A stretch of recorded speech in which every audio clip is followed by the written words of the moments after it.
Des chercheurs de l'Afrique de l'Est et du Centre se sont retrouvés pendant 3 jours à Nairobi, au Kenya, pour réfléchir à des solutions face aux maladies du maïs. Ces travaux s'expliquent par les pertes massives causées par le virus de la nécrose létale du maïs, qui menace la production dans la région. Si le virus de la marbrure chlorotique du maïs a été signalé en 2011 dans la région, celui de la mosaïque de la canne à sucre existe depuis longtemps. Ce n'est donc pas un fait nouveau et c'est la principale raison de l'apparition soudaine de la maladie de la nécrose létale du maïs.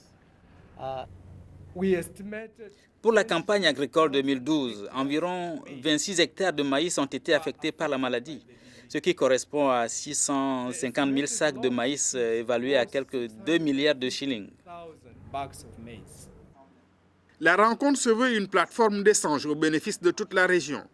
Il s'agit donc de sensibiliser davantage les gouvernements et tous les acteurs du secteur agricole pour contrer la propagation du phytovirus.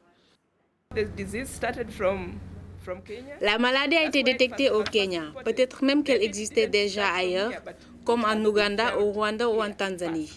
Mais son impact a été plus ressenti ici. C'est parce que le maïs est une culture de base au Kenya.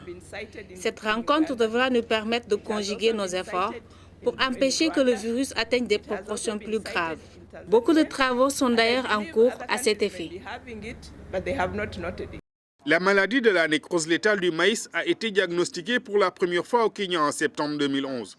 Les préjudices causés dans ce pays, par exemple, ont poussé le gouvernement à mettre en place un laboratoire ultramoderne pour sélectionner des variétés de maïs résistants à la maladie.